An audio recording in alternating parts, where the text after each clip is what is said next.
More than 300 TikTok employees have worked for Chinese state-owned media. Its role as a surveillance tool is becoming more prominent. The US has banned exports of advanced chip design software. The goal is to boost the US high-tech advantage in the world, and maybe to cripple China.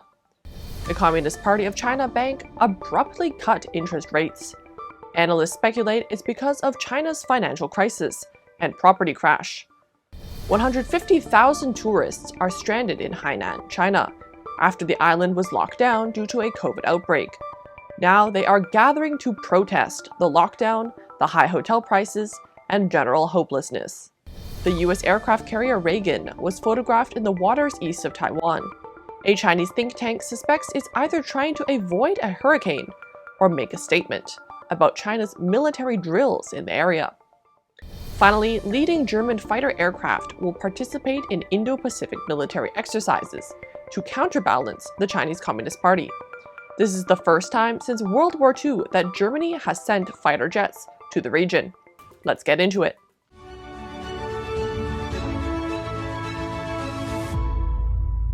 Welcome to Sound of Hope News. My name is Daniela Wolensack, and today is August 16th. Public employee LinkedIn profiles raise concerns that the Chinese Communist Party could use TikTok's broad reach in the US against America's interests. Forbes reviewed LinkedIn profiles for the employees at TikTok's parent company, ByteDance, and found that more than 300 of them had worked previously at China state-owned media. 15 current ByteDance employees indicate they also work for Chinese state-run propaganda outlets, including Xinhua News Agency, China Radio International, and China Central Television. The US State Department has labeled these organizations as foreign government functionaries. TikTok is under increased investigation as US officials warn of the national security threat the app poses. In June, Federal Communications Commissioner Brendan Carr called on Apple and Google to remove the China-based app from their app stores. Carr wrote, quote, "TikTok is not just another video app. That's the sheep's clothing." He added, the app functions as a sophisticated surveillance tool and harvests extensive amounts of personal and sensitive data. ByteDance spokesperson Jennifer Banks claimed that hiring is decided purely on an individual's professional capability to do the job, according to Forbes. However, BuzzFeed reported that leaked audio from 80 internal TikTok meetings revealed that ByteDance employees in Beijing have repeatedly accessed sensitive data from American users. Recently, TikTok admitted that workers outside the US could also access user information, but it insisted that such access required robust cybersecurity protocols and authorization from its US security team. The leaked TikTok memo showed that employees were told to downplay the China Association to deflect the growing attention and criticism. The US government announced a new ban on exports of semiconductor technology on August 12th, which took effect on Monday. The reason is for national security. The ban includes specific electronic design automation, also known as EDA software. This software is the most advanced on the market right now and is used for making chips smaller and more efficient. It can build chips 3 nanometers and smaller, which are the best available. The US Department of Commerce's Bureau of Industry and Security, BIS, said that the EDA software is key in designing advanced integrated circuits and is critical to many industries. These are used in military equipment, including defense satellites. The BIS ban mentioned no specific countries, but recent events made it clear that China is the target. China relies heavily on US software imports and is currently trying to catch up with US tech. By banning exports, the US can boost its high-tech advantage over China and block China's semiconductor ambitions. Taiwan-based market researcher TrendForce Corporation says there will be minor impacts short-term as Chinese chip designers and foundry companies already have a huge supply of EDA software. However, these companies will be unable to design newer chips. In the future, if China needs smaller chips for things like artificial intelligence, they may be hindered. The Chinese government suddenly cut interest rates in China on August 15th. Industry experts analyze that it's because the Chinese economy is extremely tight right now. Internationally, interest rates are increasing, but China's trend is the opposite. Beijing currently has too many financial problems. They've got the zero COVID policy that shut down most of the economy and cost a lot to enforce. Also, the property market crisis and a slowdown in international exports are reasons too, according to Bloomberg.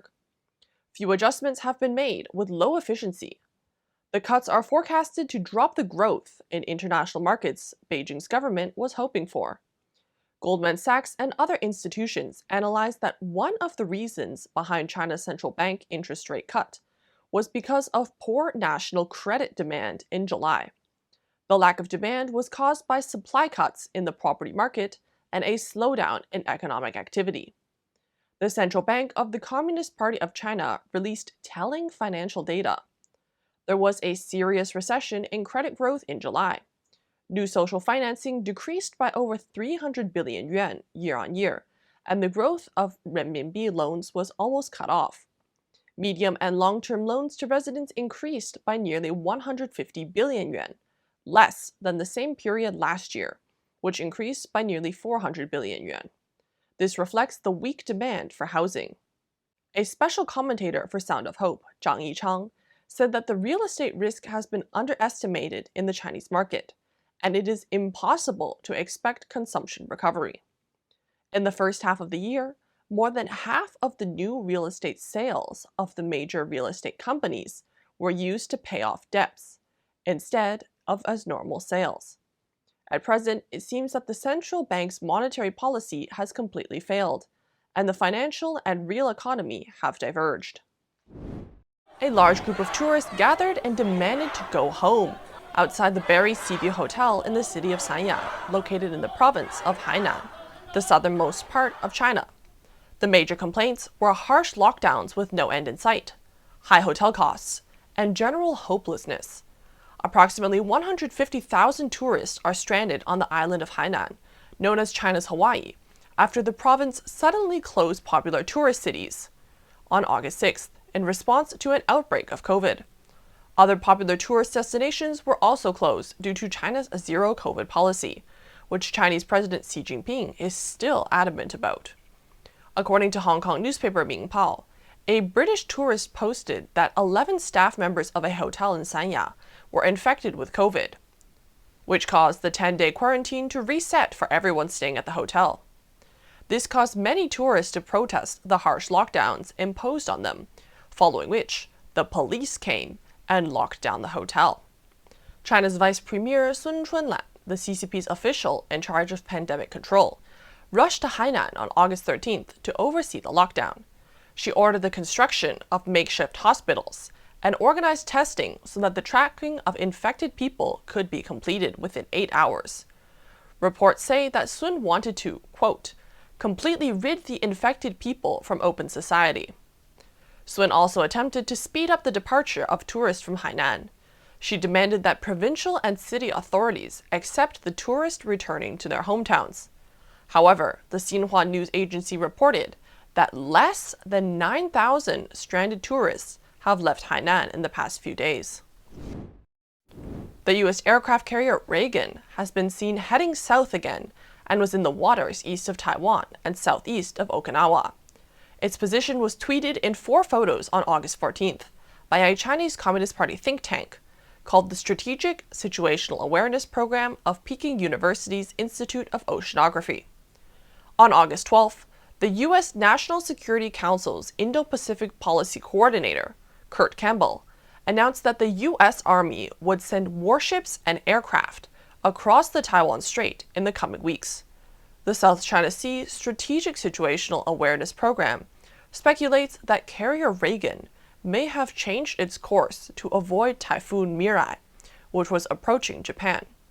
Still, it may also be to support U.S. military operations in the waters around Taiwan. However, the think tank believes that the carrier is unlikely to be directly involved in such an operation across the Taiwan Strait. China's military experts expect the United States to send 1 or 2 destroyers through the Taiwan Strait. Sending an aircraft carrier would be a strong statement. Germany will hold the Rapid Pacific 2022 air exercise with Singapore, Australia, Japan, and South Korea starting today. The Eurofighter Typhoon, the leading combat aircraft of the German Air Force, will also participate. This is the first time since World War II that Germany has sent its fighter aircraft to the Indo-Pacific region. In addition, the German Air Force also deployed 3 Airbus A330 MRTT aerial refueling aircraft, 4 Airbus A400M tactical transport aircraft, and about 250 troops to 4 countries, including Australia, Japan, and Korea. They are scheduled to arrive in Japan at the end of September. In an interview with Nikkei, a spokesperson for the German Defense Ministry said he hoped to use the exercise to maintain pluralism and order in the international community and to counterbalance the Chinese Communist Party. A heavyweight member of the SPD Bundestag and former mayor of Berlin, Michael Müller, said that Germany could not rely on China, a lesson learned from Russia's invasion of Ukraine.